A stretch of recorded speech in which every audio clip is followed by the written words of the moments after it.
Good morning. Thank you so much for joining our April 2019 Mortgage Quality and Compliance webinar. My name is Susan Milazzo. I run the California MBA. We're very happy to have you join us today for some great information on the non-QM lending space.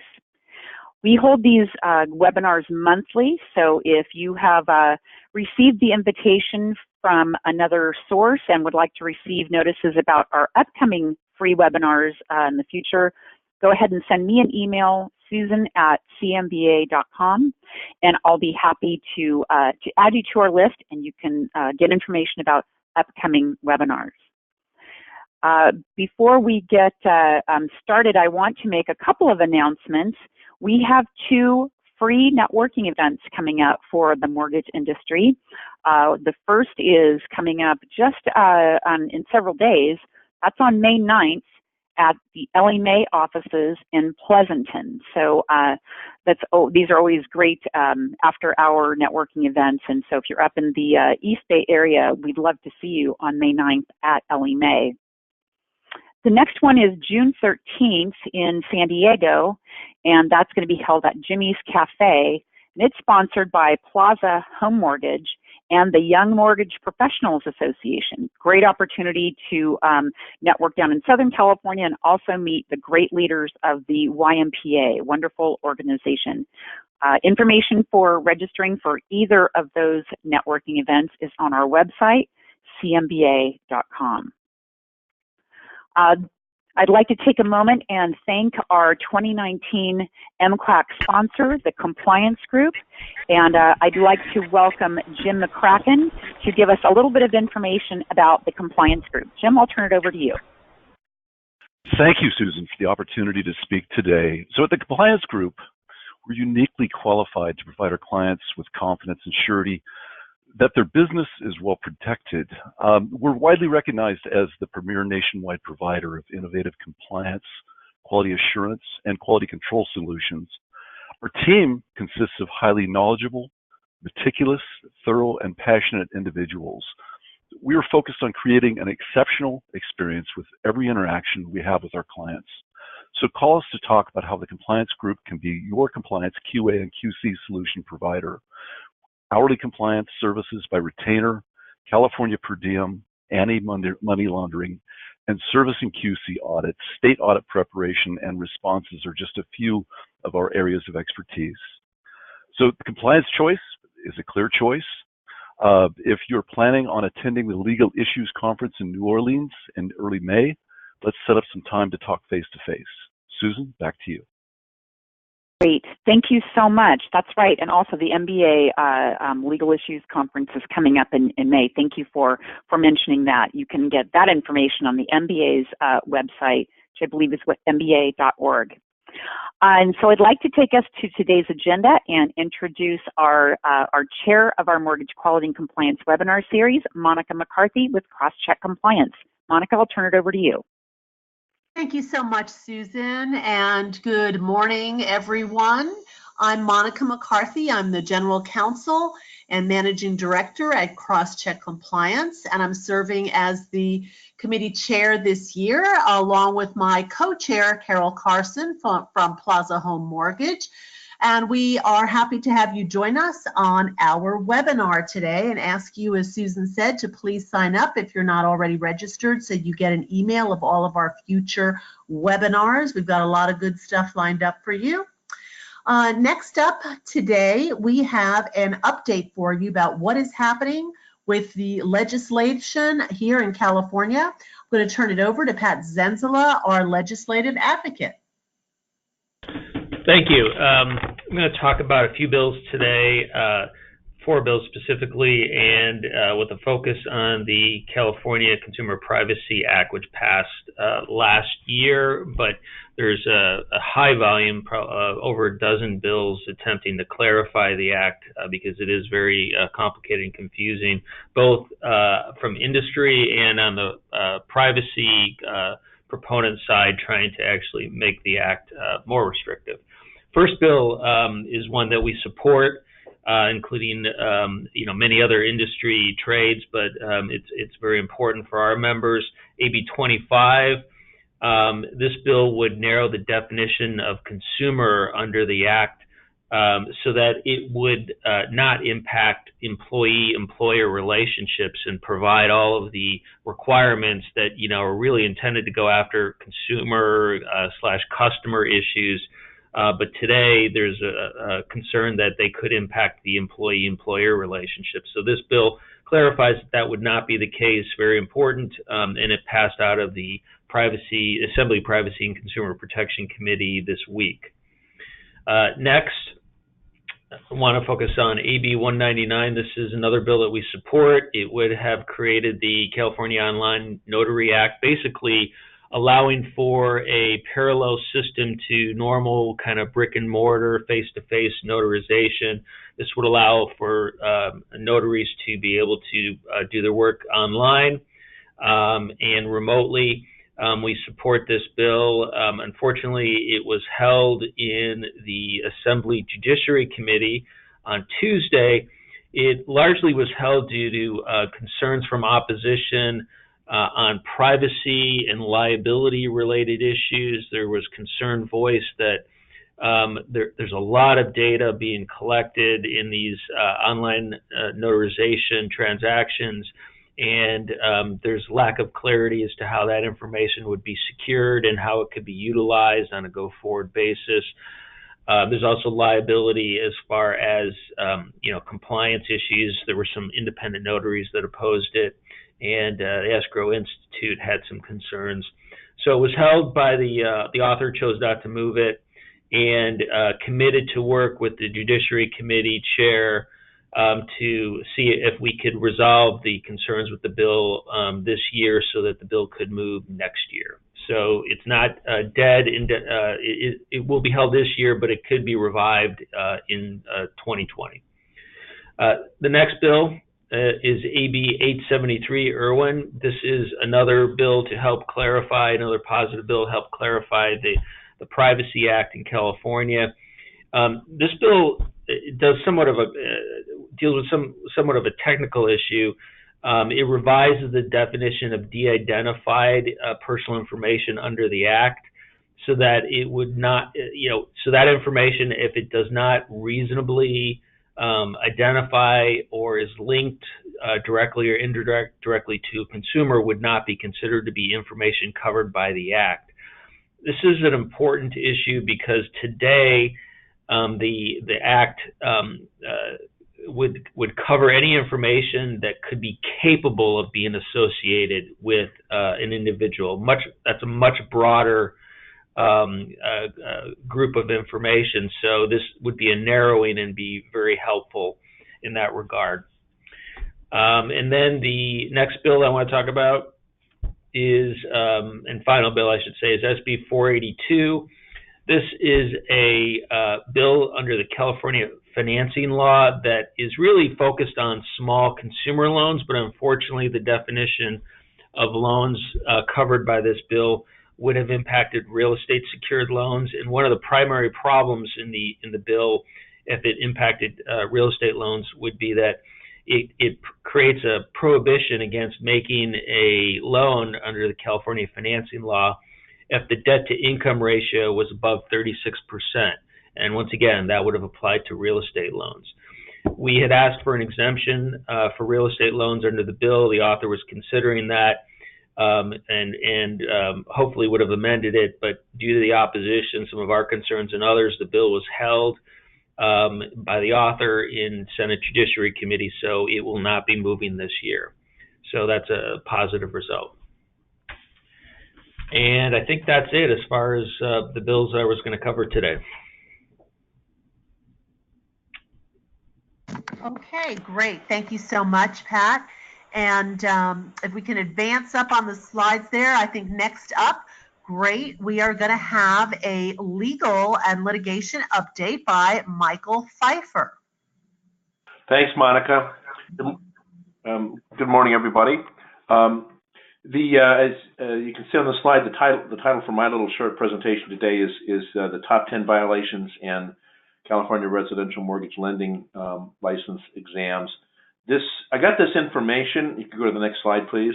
I got this information from Victor Wells, Deputy Commissioner of the Department of Business Oversight, during the course of a roundtable that we had last week on April 17th in Sacramento with video links to both San Francisco and LA.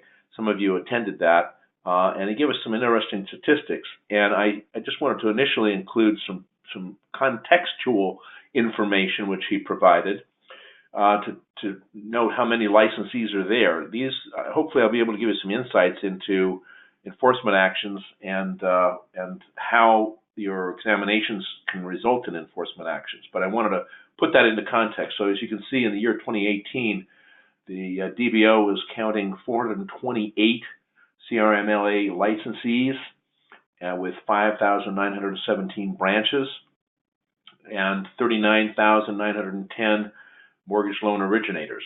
There's also indicate the applications and the approval time, 14 days for that. This information is interesting because basically this represents the last year that the current commissioner, Jan Owen, last complete year of these statistics. As most of you know, she is leaving on May 6th. We're getting a new commissioner for the Department of Business Oversight, Manny Alvarez. And so this roundtable was sort of the last opportunity to get some insights of what's been going on and where we might look in the future. So next slide. During 2018, apparently there were 117 complaints, consumer complaints, that were sent to the Department of Business Oversight. And of those, it's not on the slide, but apparently, according to Victor Wells, 26 of those involved business practices. The remainder had to do with advertising, false advertising or misleading advertising, and impound accounts and disputes over those kind of things. There were a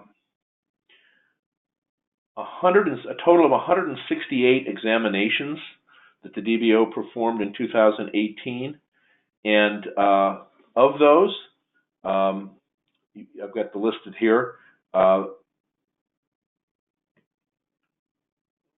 Sorry, I think you have the right number of exams. Yeah, 168 exams. They had open enforcement cases 77, and they had closed enforcement cases of 153. And so if you do the math on that, basically you'll see that it's a high level of referrals to enforcement proceedings. It's basically a 77% referral to enforcement proceedings. So they handled about 130 enforcement proceedings. So of the 168 exams, 130 went to enforcement. That's what I'm trying to say. And of those, apparently at the end of the year, there were still 77 of them open, 53 had been closed. That's a pretty high statistic. And it's kind of alarming that if you get examined, there's going to be a referral to an enforcement proceeding. Next slide. Basically, they outlined in these discussions, these are their top 10 violations that were noted during 2018. And I know that some of the members of California MBA did not attend this roundtable, and part of it may have been the agenda that was presented by the DBO. I spoke to one of the senior officers at the DBO after the roundtable, and they were disappointed at the number of attendees. And I said, well, you guys had this agenda that you gave us, and it pretty much looked like just a lecture presentation by the DBO. And they said, that's not really what we intended. And there was a considerable opportunity for for questions and for discussion. So just sort of let everybody know that these roundtables are worthwhile attending. These are the top 10.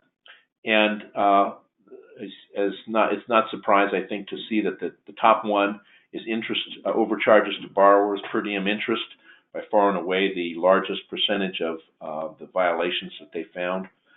Apparently also fair lending notices, which is second place, but didn't list the Department of Business Oversight as the party to whom borrowers should have to direct questions.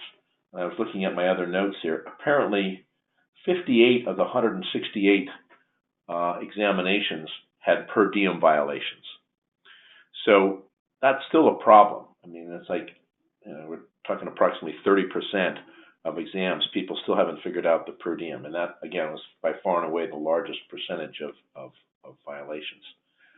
New employee screening was third place, and basically their point there was that licensees are not maintaining sufficient documentation of the employee screening, books and records. The fourth one listed is title insurance overcharges. In that, I was able to question them exactly how they determined that, and they said that what they do is they compare the invoices that are in the file from the title insurance companies to the closing disclosures or settlement statement. And so just be aware that that's one of the things they're going to look for. They're out on the prowl for all 10 of these things. And if you've got discrepancies between what's disclosed and what is on the invoices, that's a problem for them. I know sometimes there are reconciliations that occur afterwards, and that can be problematic, but I'm just telling you how they go about the process. Trust accounting and trust funds remains a continuing problem. People are still having problems with commingling and with not crediting the accounts or reconciling the accounts within the time frames specified by the regulations. They also noted appraisal fee overcharges, and these, by the way, this list is listed by the most frequent down to the least frequent. So appraisal fee overcharges, and again, they're comparing the invoices from the appraiser with the information that's disclosed on the CD. Also, another fair lending thing, there was some confusion, I guess, on some of the fair lending notices. Multiple agencies were being listed. There wasn't a lot of discussion on this, and the list here is the one that was provided to me by Victor Wells. So I'm not positive of all the issues associated with those lending notices, but you should take a close look at those. The main thing, and then you'll see down here in the second to last, is credit report fee overcharges, but the other two are not maintaining documents and records and general books and records. Essentially, the not maintaining documents and records is one violation. The general books and records that they're talking about is essentially, the last one is untimely record submissions, annual reports, mortgage call reports, and that sort of thing. They emphasize that in their minds, the licensee's main job is to maintain accurate and timely books and records, books and records and timely submissions. They look at all of those, and they look for discrepancies in all of these areas. They pointed out that annual reports are due March 1st, and that they are now going to be start fining people for not getting them in on a timely basis. So one kind of final thing, when it comes to these exams, to try to avoid, so go to the next slide, try to avoid some of the problems with the enforcement proceedings. They said that formalize your responses even before the report of the examination is issued. So if they're in your office, you're going through an exam, they're noting issues and problems, you're obviously watching that process, you're having dialogue with them. To the extent that you have rebuttals, they said that it's helpful to put those in writing before they issue their report of exam. And they are now organized and have become certified to get their reports out within 30 days. They are very proud of the fact that they had reduced that time period from several years down to 30 days. But the corresponding principle on that is that they now feel that they are entitled to ask us, our licensees, to respond and keep timely books and records as well. So you can be expecting your report of exam within 30 days. If during that interim period you have responses or rebuttals, get them to them, because they said that it may mitigate some of the things. It may help them to write a final report of examination that may keep you out of enforcement proceedings. One final thing, which was given to us by Charlie Carrier, who handles a lot of the enforcement actions, was that there are lenders out there charging interest on loans where the homeowners have lost their homes due to the fires, and there are delays in processing insurance payoffs. Apparently the DBO is watching that very closely. They don't like interest being collected on those loans when there's delays in the insurance process. That's my report, Monica. Great. Thanks so much, Michael. We appreciate those insights. Next up, our main course here is our presentation on non-QM lending and the compliance risks related thereto. We have two terrific speakers for you today. The first of which is someone that is known to many of you, Ben Olson. He's a partner at the Buckley law firm and a recognized authority in our industry. He has a depth of expertise in regulatory and enforcement matters based on his tenure as the Deputy Assistant Director for the Office of Regulation at the CFPB, and his work at the Board of Governors of the Federal Reserve System and the FTC. At the CFPB, Ben was responsible for analyzing legal and policy issues, drafting proposed and final rules, and providing guidance to the CFPB leadership and supervision and enforcement staffs. Thus, he's very well versed in TRID, ATR, servicing rules, LO-COMP, among other areas of expertise. And in his role at Buckley, he's been working with a lot of you all across the U.S. and helping on a lot of these areas, and has a depth of knowledge in QM today that he'll share with us. With presenting with Ben today, we're very pleased to have Kyle Gunderlock. He's the president and COO at Citadel Servicing Corporation. And Kyle brings with him over 16 plus years of expertise in the mortgage finance business. He has extensive experience in operations, financial and risk management, asset valuation, whole loan trading, as well as the origination of mortgage loans and the management of wholesale and correspondent sales teams. Prior roles include head trader at Citadel and their fund, where he was involved in servicing, disposition of assets, among other things. He also serves on Citadel's board and supervises sales and marketing, underwriting, and capital markets. So he also has a depth of expertise, and specifically in the non-QM space. So we've got two guys that are really going to give us some terrific insights this morning. So I am going to turn it over to Ben and Kyle for our webinar. Thank you so much. All right. Thank you so much for the introduction. This is Ben, and if we could move on to the next slide. There's a fair amount of material here, and Kyle and I want to get to, really what's the core of it, which are the compliance issues to look out for in this area. So I'll be hitting these first few slides pretty quickly and just the high points, but the information is here for your reference later. As I'm sure everyone on the call is familiar with, ATR is a creation of the DODD-FRANK Act of 2010, where Congress required that before making a mortgage loan, creditors must make a reasonable and good faith determination based on verified and documented information that at the time the loan is consummated, the consumer has the reasonable ability to repay the loan according to its terms. That's a fairly vague statement and very broad, which is both creates flexibility and risk. On the risk side of things, Congress also enhanced the liability for violations of this requirement beyond what normally applies to violations of the Truth in Lending Act. Specifically, there's a private right of action for the first 3 years after consummation, allowing a consumer to sue for actual damages, if any, statutory damages of up to $4,000, attorney's fees and costs, and then most significantly, 3 years of fees and finance charges that are paid by the consumer, which would include interest paid over that period.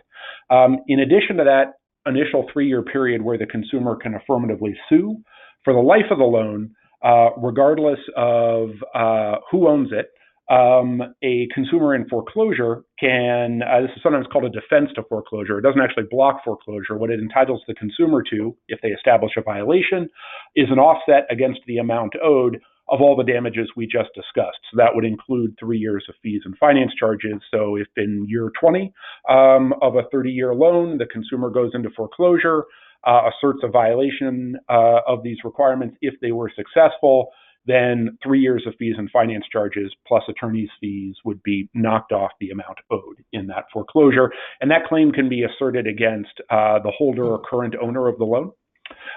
So that's just important to understanding some of the market pressures around this, because of course investors are very attuned to this risk. If we can go to the next slide, please. All right, the things you already know, Congress assigned the CFPB the task of writing the rules to implement this ability to pay requirement, including the authority to create categories of qualified mortgages that would provide protections from liability if the lender meets certain standards. But importantly, Congress created and the CFPB implemented basically a two-tiered approach where there are a variety of different types of qualified mortgages, but also the ability to make mortgages that are non-QMs under the general ability to repay test. If we can go to the next slide, please. Okay, so what does ATR apply to? And there are just some important, they're technical and legal, but also very significant distinctions between first what the ATR rule applies to, which is called covered transactions in the statute, and it's consumer credit transactions secured by a dwelling. It's not going to apply to loans that are not subject to the Truth in Lending Act, such as business purpose loans or loans to persons who are not a resident of a state. Those loans are not subject to Truth in Lending, so in addition to ATR not applying, TRID's not going to apply, various other Truth in Lending Act requirements are not going to apply, although your investor may require that you provide TRID disclosures or engage in other practices. Then there are loans that are subject to the Truth in Lending Act, but are exempt from the ATR rules, such as HELOCs and reverse mortgages, and the other types of loans that I've mentioned here. But this is an important just distinction. There are certain things that are sometimes called non-QM that are really just exempt from Truth in Lending entirely. So QM is sort of irrelevant to them. And then there are loans that are subject to Truth in Lending. They're subject to the ATR rule and are just made outside the QM standards. And so those are non-QM loans, but you still have to provide TRID disclosures. You still have to worry about points and fees for HOPA purposes and so on and so forth. So why don't we go on to the next slide? And I think I'm, turning it over to Kyle. Great, thank you, Ben, and thank you, CMBA, for having us as well. First opportunity to speak here, but important to note the impact that these new regulations have had on the market that Ben's been discussing. And in the run-up from the 90s to the early 2000s, the subprime and Alt-A market stayed fairly consistent at approximately 8 to 13% of originations. Obviously, it got a little bit more concentrated in the late portion of the run-up, the subprime run-up, and actually exceeded 22 to 40%, and really caused Congress to react. Since that time, though, we've seen a pendulum shift, and that's really shrunk the market, where nowadays it's less than 2% of what we're seeing out there. So there's a great deal of capacity for originators to get out there and start serving this underserved market that previously was fairly consistent for years before it got obviously a little bit out of hand. And we'll get into some of those different programs in a second. But going back to Ben, I think we're going to cover a portion of what that ATR rule actually encumbers versus the QM definition. Yep, that's right. So just to provide some quick clarity along the lines that distinguish a QM from a non-QM, what the CFPB did was establish several ways of making a qualified mortgage. They generally leveraged GSE, FHA, VA, or other agency guidelines, and said that if you follow those guidelines and you keep your points and fees under 3% and you avoid certain loan terms that were considered, high risk by Congress when they passed the statute: neg am, interest-only payments, certain types of balloon payments, or a term exceeding 30 years, then you can make a QM. And that QM falls into one of two buckets. It's either a higher priced QM, which is an APR test relative to APOR. And if you're a higher priced QM, you receive a rebuttable presumption that you have met the ATR standard. It can be rebutted by evidence that the loan originator had actual knowledge that the consumer could not meet the ability to repay requirements at the time the loan was made. Everything else gets a conclusive safe harbor, which in theory sounds great. If you can show you meet the QM standards, you've got a conclusive safe harbor, but those are very detailed underwriting standards. So you could still spend, frankly, a fair amount of time in discovery and litigation hashing out with a plaintiff whether you've actually met those requirements. So even if you win at the end, you might be out of pocket a significant amount. Last piece on QM, since this really isn't a discussion of QM, but what is significant is that the Bureau, trying to look ahead to a point in time where the GSEs would play a sort of less dominant role in the housing finance market, created what's called the QM GSE patch. And what it really is temporary QM status for loans that meet GSE standards until January 10, 2021, or when the GSEs leave conservatorship, whichever comes first. This hasn't played out quite the way we expected at the Bureau when we were writing it. We expected the private secondary market to be sort of larger than it is today. But because that hasn't occurred, GSE loans account for, by some measures, roughly 70% of all mortgage originations right now. Go to the next slide, please. Okay.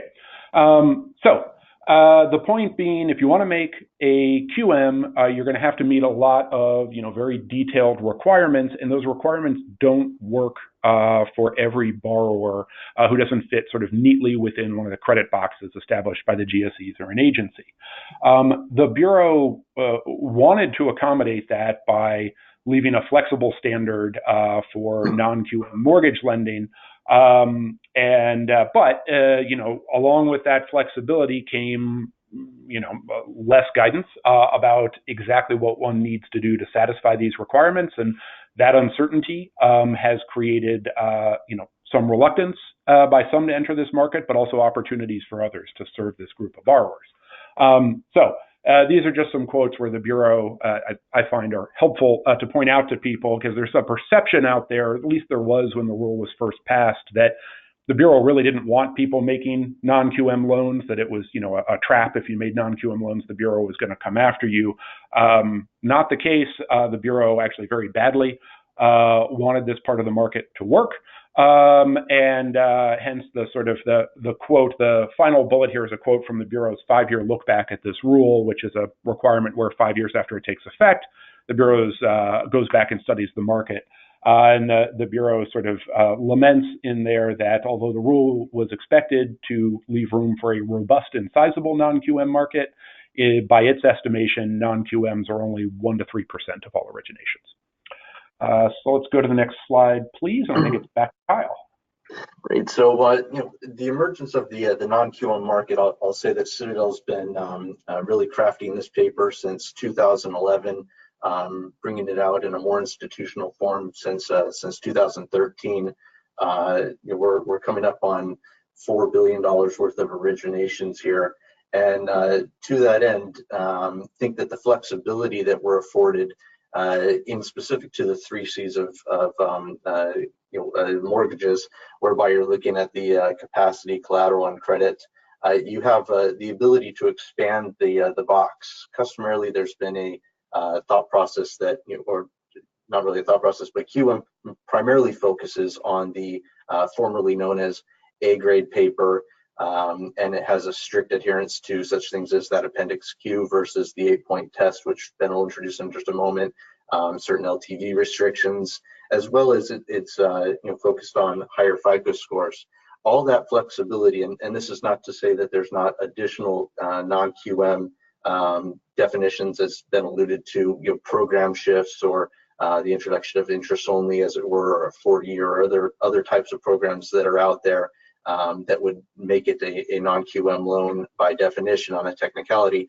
The borrower flexibility is, I think, what we're focusing on for the QM. So we'll get into each one of these three for a moment, but to start off with the 8-point test, there's the flexibility I'm talking about, but the 8-point test for Ben.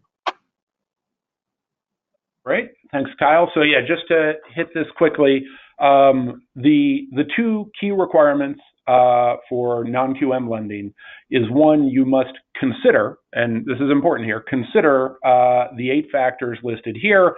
I won't read them to you, but they include the consumer's reasonably expected income or assets, a debt-to-income ratio or residual income, so forth. Importantly, as indicated, there's no minimum or maximum permissible debt-to-income ratio or residual income, no minimum credit score, no minimum amount of income. You are simply required to consider these in making your reasonable and good faith determination of repayment ability.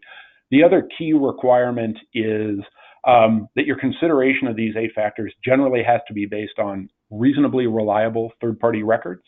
There's some exceptions. You can verify employment status orally and create a record after the fact. You can use credit reports to verify current debt obligations, but a lot of the activity, the regulatory interest we see, and to get into the non-QM issues later, relates to this question of, have you relied on reasonably reliable third-party records to verify the information that you considered under the 8-factor test. But importantly, no single factor here is determinative.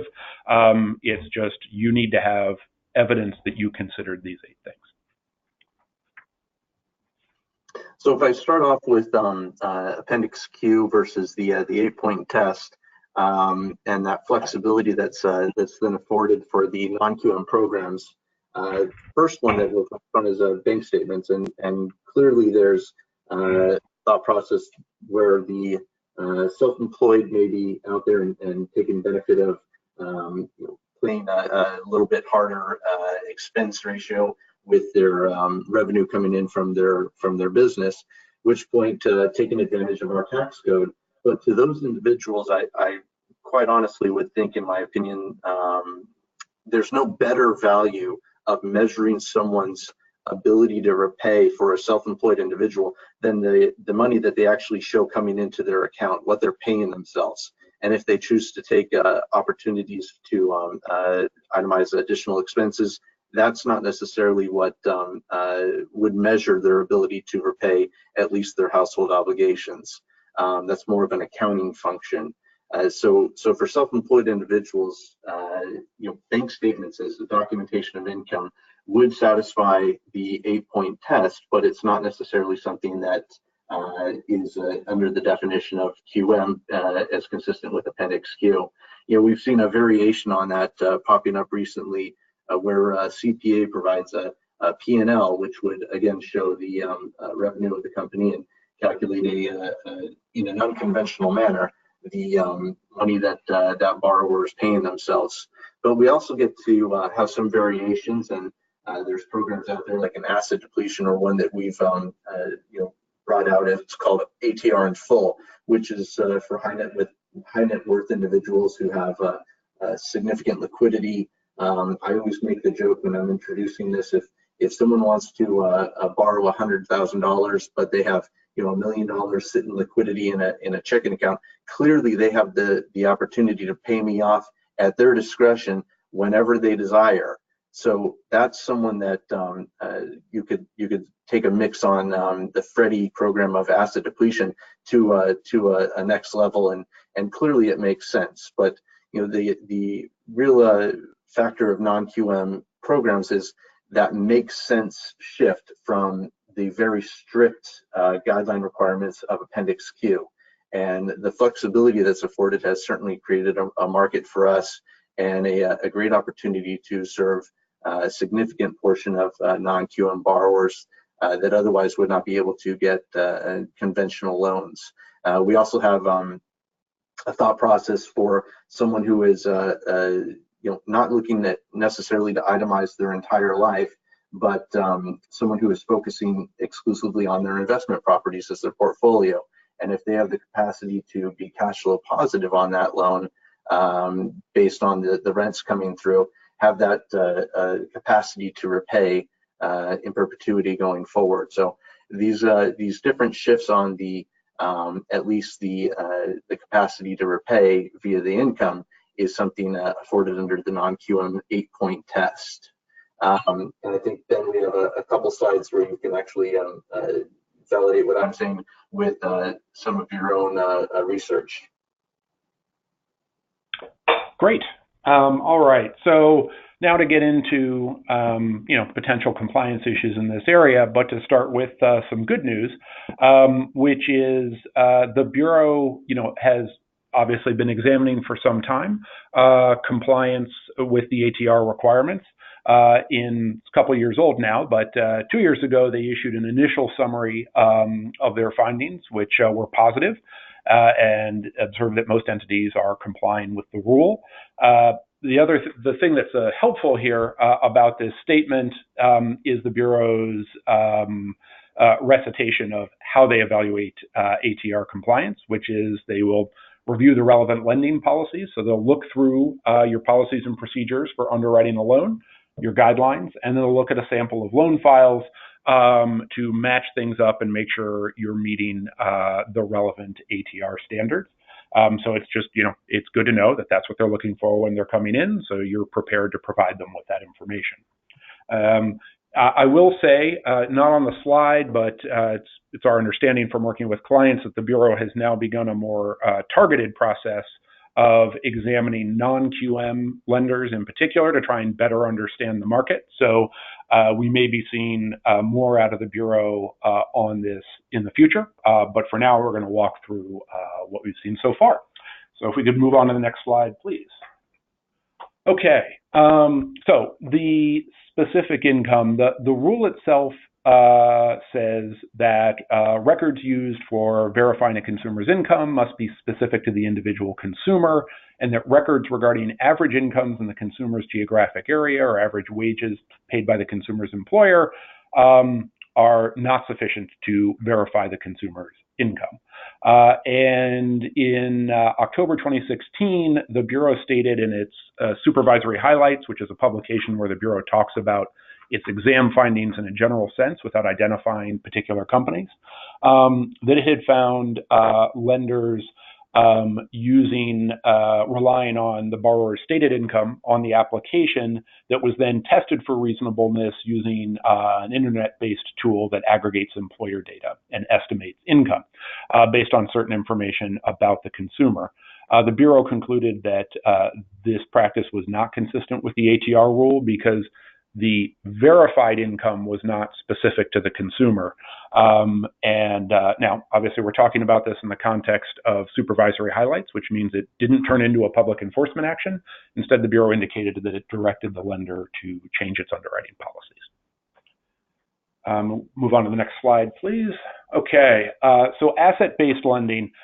This is something where early on, although the rule very clearly said you could rely on a consumer's income or assets, there was very little guidance out there on how one would actually go about asset-based lending. And Kyle mentioned the GSEs do have standards on this that some were following, but those are not the only ways to engage in asset-based lending in compliance with the rule. So helpfully, in the supervisory highlights, the Bureau has acknowledged that asset-based lending is a legitimate, way to comply with the ATR rule. They, in addition to that, even acknowledge that a creditor relying on assets and not income could assume the income is zero. So you could assume no income for the borrower and underwrite solely based on assets. It leaves an open question as sort of, what's a sufficient amount of assets to repay a loan according to its terms, and, the difficulty of a loan's, 30-year obligation. Some consumers have, as Kyle was indicating, the amount of money in the bank to just pay the loan off in full, or maybe, make all payments throughout the course of the loan. But what if a consumer, doesn't? Can you underwrite a consumer with the assets to make the loan payment and all related mortgage obligations for 5 years, 10 years? Does it have to be for the full term of the loan? Is it reasonable to conclude that someone who's been able to accumulate, X amount of assets will continue to accumulate more assets in the future, just the way you're entitled to assume that somebody who has X income today will continue to receive that income in the future? That's an open question. We don't really have any guidance from the regulator out there today, but there are certainly plenty of non-QM lending programs that will look at assets sufficient to cover obligations for, some period of the loan less than 30 years. All right, next slide, please. Okay, self-employed borrowers, and this would be certainly not the only category of borrowers, but the principally cited category of borrowers for whom QM lending often does not work because of the rigidity of the guidelines. But one of the issues when underwriting self-employed borrowers is how to determine their income. Kyle mentioned bank statements earlier, which are clearly identified under the rule as a third-party record that may be relied upon. Another record that's often used in this case is the P&L, the borrower's profit and loss statement, or some other accounting type statement that the borrower uses for their business. And the rule states that those types of records are only third-party records if they're prepared by or reviewed by an appropriate third party. In this case, the example being a borrower-prepared P&L that's reviewed by a third-party accountant is a third-party record, but absent that review by the third-party accountant, it would not be a third-party record that can be used to verify income. And so we've seen the Bureau really hone in on this in exams and look very closely. They see a P&L statement in the loan file, looking very closely at, was it reviewed by a third-party accountant? If it was not, how are you using it in terms of verifying the borrower's income? So it's just an area to be careful about because you can expect questions if you're subject to examination on this. All right, next slide, back to Kyle.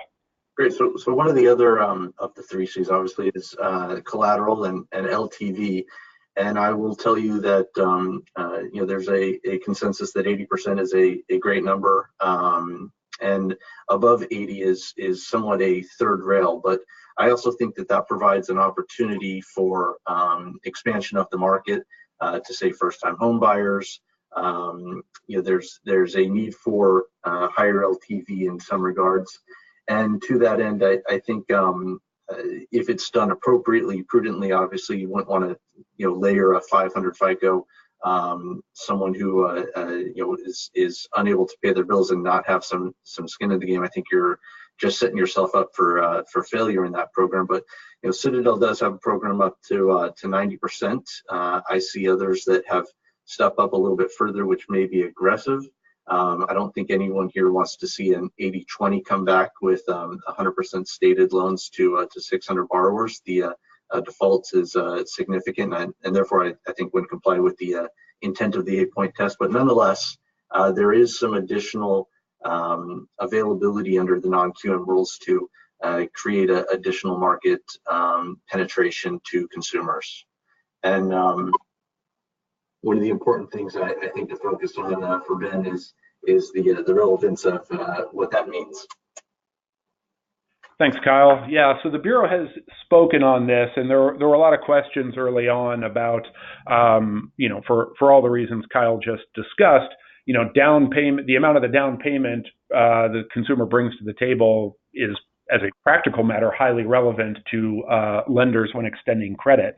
The rule, however, or the Bureau's interpretation of the rule, is that the down payment itself is not an asset that can be considered for purposes of verifying the consumer's income or assets under the ATR test.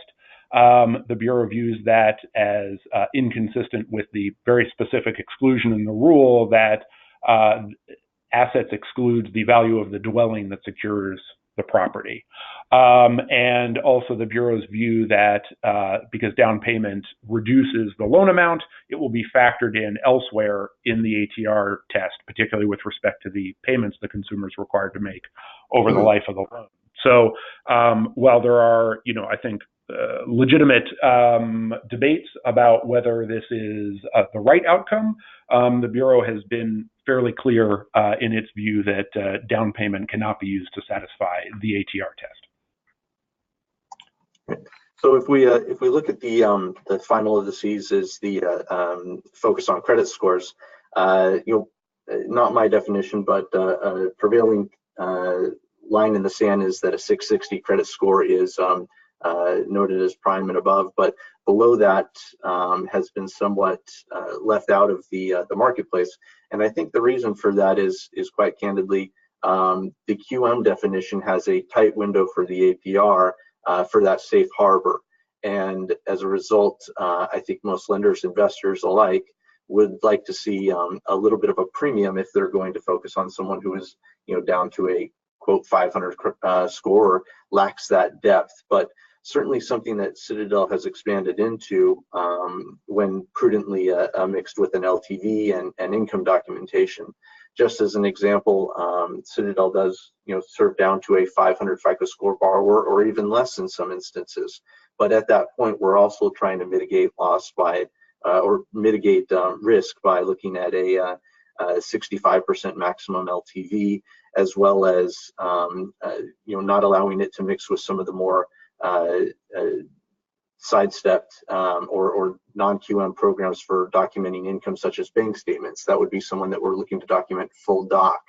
But again, this is an expansion of the marketplace, someone that, when done prudently, I think still adds a value-added loan for the consumer, as well as for the originator and eventual investor. I think it's interesting to expand into what Citadel is actually producing, just as a reference point to the non-QM market. We're actually seeing, and if we're looking at the FICO in the middle here, a 695 weighted average. So if I'm looking at our mixing that with our loans that are qualifying with bank statements, which is over half, I can fairly safely say these are the segment of the market that we're seeing the most concentration is self-employed borrowers. It's borrowers who have a significant amount of equity. As you can see, 64% is our weighted average LTV.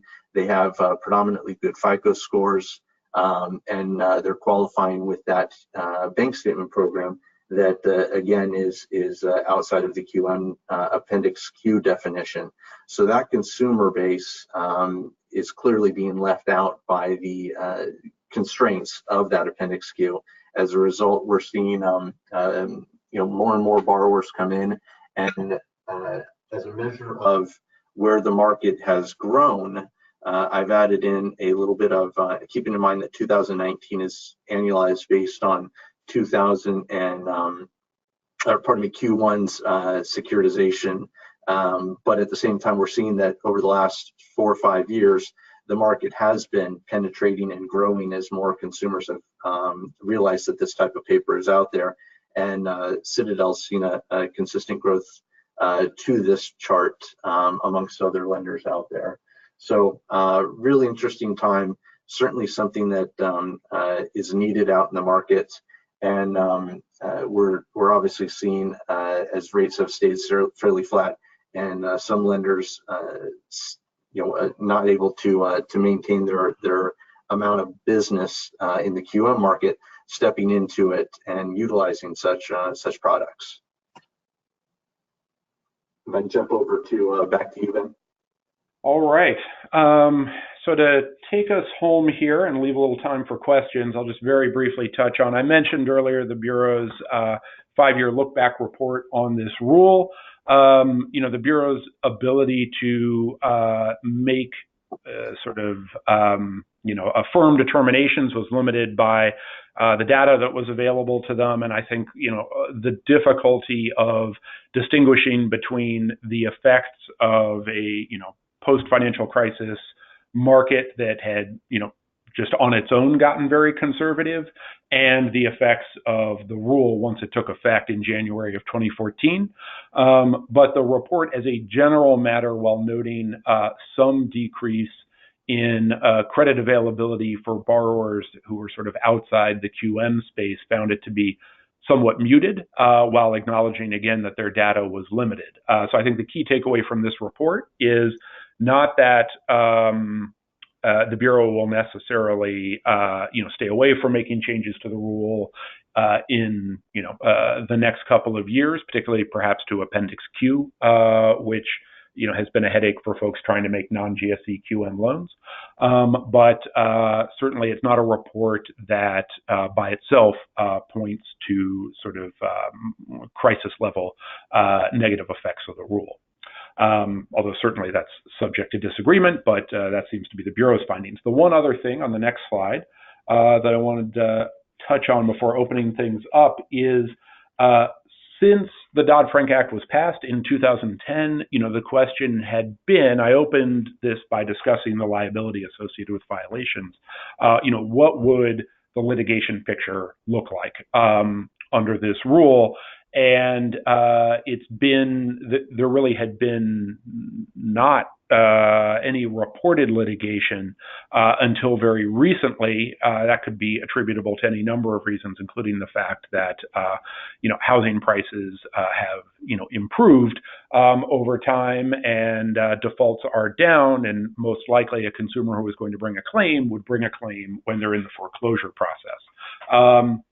So we did, however, just recently get the first significant reported decision under this. I just wanted to call it out because everyone's been waiting for this for a long time.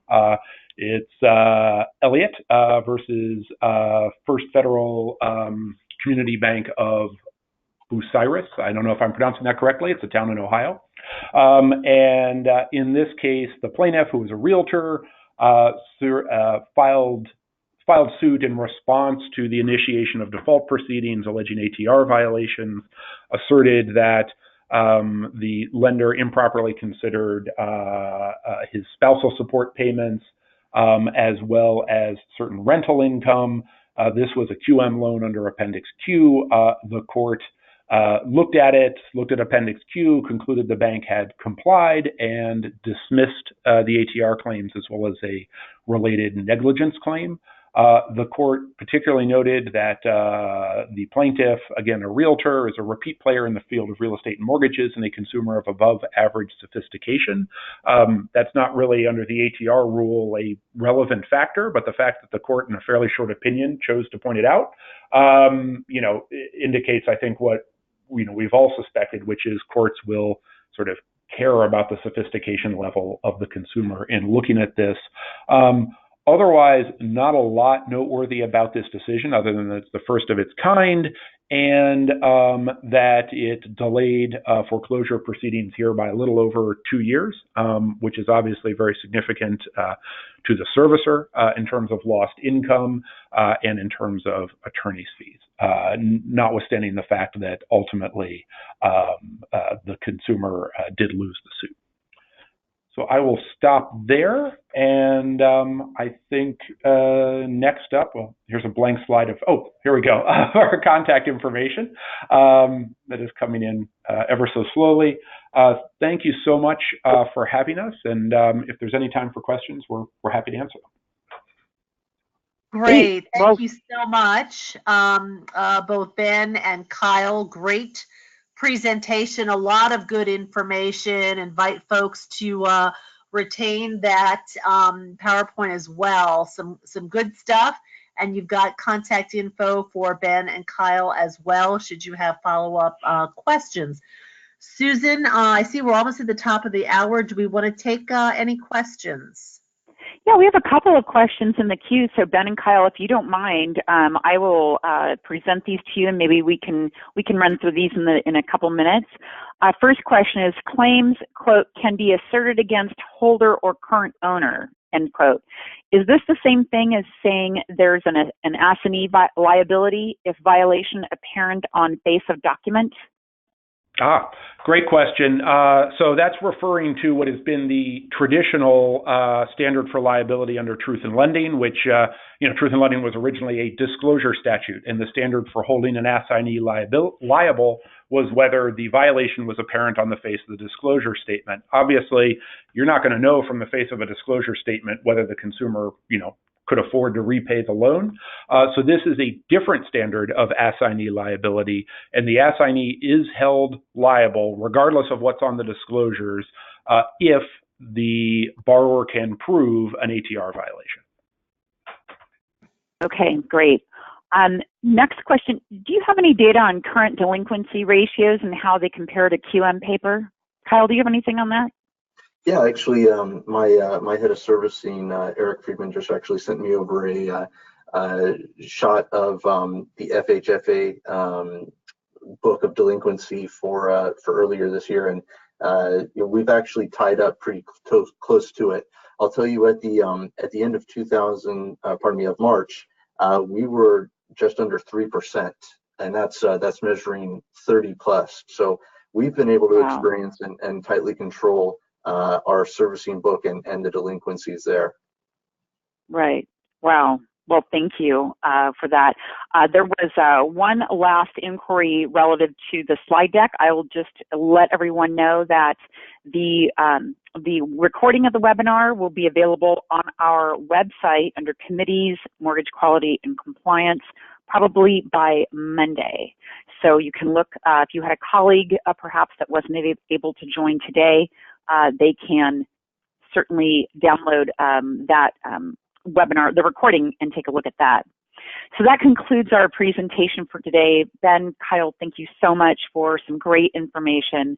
I'd like to share with everybody our next webinar, which will be Thursday, May 23rd, on the topic of marketing using big data or AI, and how to identify and manage fair lending risks. We're going to have a speaker from Tavant Technologies and also Raymond Schneitzel with Garris Horn to present information on that topic. So hopefully we will see you in May. Thank you all. Enjoy the rest of your day. And thank you presenters again for a great webinar. Thanks for having us.